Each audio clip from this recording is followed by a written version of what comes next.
back to Creative Manifestation. I am doing a little video today about the reasons to go gray, or some of my whys, why I'm doing it, and maybe they'll resonate with you too. So my number one reason, well, it's not my number one, but it's one of the reasons, is curiosity. I am a very curious person. I like to investigate things and I like to learn things. And so in that process of learning and investigating, I want to know what my real hair looks like. I don't want to go my whole life never knowing what my real hair looks like. That might sound really ridiculous and crazy to people, but I've spent my whole life covering up my natural hair, and I really want to know what it looks like. So that's a reason. And I also feel like there's kind of like a threshold with it. Like, when would I stop coloring my hair? Would it be when I'm 50, which is right around the corner for me? Would it be when I'm 60? So actually, by the time I'm 50, I will probably be not totally through my grow out, but like almost there.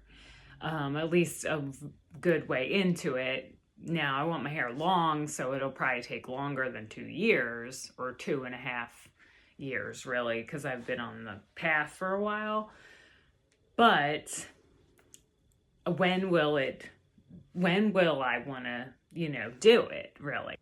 Now, because I feel like it'll give me enough time to like get used to it and step into my 50s with, gray hair and like loving it and just embracing it. And so that's a big reason for me. Another reason is health. So this is a why for me. Like, just the health, my health. As I'm getting older, I had a cataract that I had to have surgery on couple months ago. Like 3 months ago, I had cataract surgery. Now, I'm pretty young to have cataracts, and what I did a little research on was what causes cataracts. One of the things that came up was chemicals. So, having been a stylist with my head over the vapors of chemicals for many, many years, having put the dye on my head, were these factors, did these things lead me to having cataracts? I don't know, but it's very likely. So, there's other reasons for cataracts as well, but like, that's a thing that I did for a long time that could have contributed to that situation. We don't know how our bodies are going to react to things. That's the truth. We're all individual. Our bodies are all sensitive to certain things. And for me, that could have been the catalyst. I don't know. But I want to eliminate that factor if it is the case. So that's a big why for me. Another why is self-love. Like, wanting to embrace and accept myself for who I am at any age. And the thing is, I didn't love and embrace myself at a young age. Struggled with self-love. I never was happy with myself. Even when I would reach the weight I wanted to reach, I never felt satisfied. It was always this kind of like carrot that was always dangling in front of me. Like, oh, if you reach this, you'll be happy. If you get to this point, you'll be happy with yourself. And none of that stuff ever really happened because it was an inside job. I couldn't get happy from the external. And this is something that I've learned on my spiritual journey, really, my own spiritual journey of self-discovery, was that none of those things were going to make me happy. Because now, because I've hit the weight and I was still not happy. I didn't like this part about my body. I didn't like that about my body. And so this is something that I feel women especially struggle with. Now, men probably do too, because we're all conditioned to think we're not good enough. Because if we thought we were good enough, we wouldn't be buying products. We wouldn't be spending our money on things that we feel are going to make us live up to these standards and ideals that are unattainable for most people. I grew up looking at Vogue magazine and beauty magazines and being programmed with this image and ideal of what I was supposed to look like. And when I didn't measure up to that, then I felt unhappy with myself. And as we age, as we all know, that just gets more and more unattainable.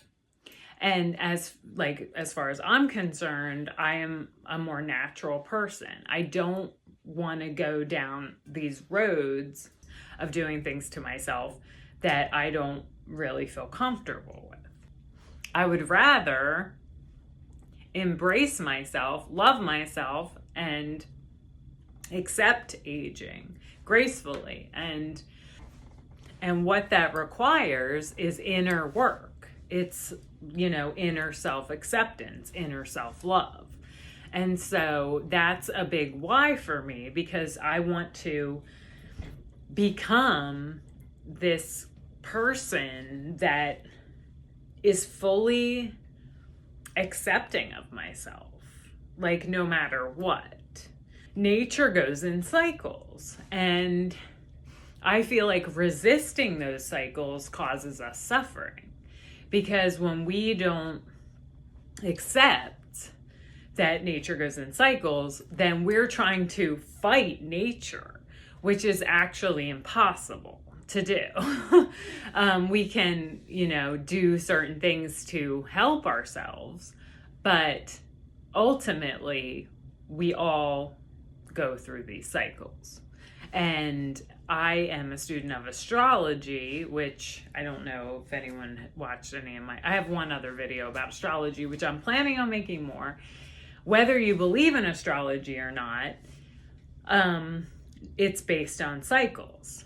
Astrology is based on cycles, past history, things that have happened before, seeing those patterns is how astrologers, what they do. They look at patterns, they look at cycles, and that is what life is. It's cycles. And we can't deny that, because nature is going in cycles right now. It's wintertime, it's summertime, it's springtime. That's where we live. That's the planet we live on. That's the cycle of life. So that's kind of what I feel about it. And every cycle has its own joy. And one of, honestly, I feel like the early part, the budding part, the becoming the flower that's blooming at its ultimate peak, to me is actually not the best part.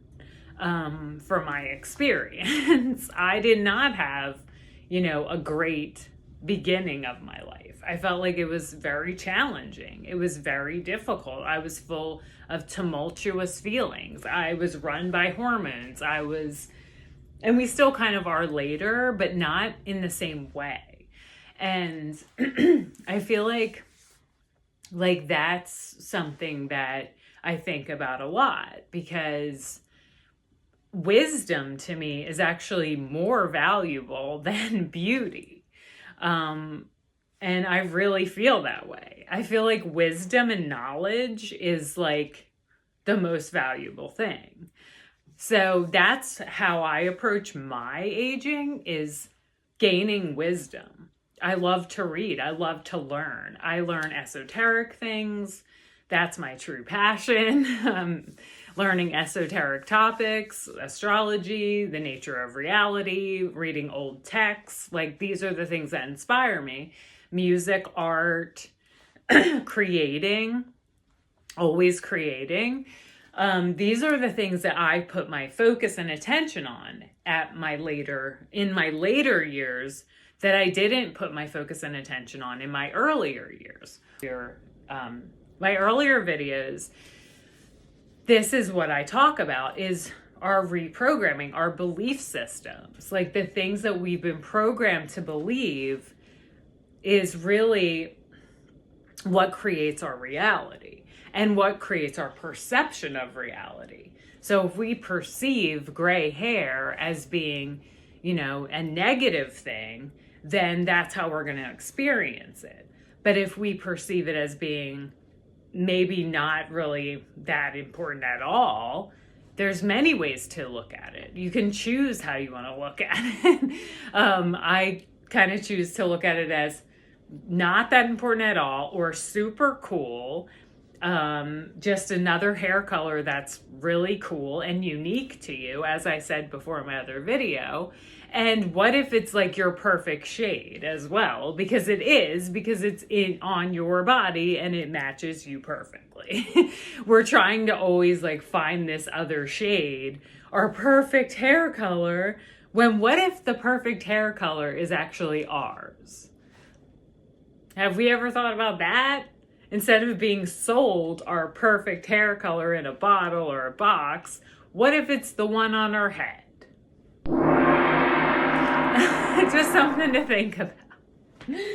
So anyway, that's kind of what I wanted to share today. I may have more whys coming up, but for now, those are my whys, and I hope they give you a little inspiration.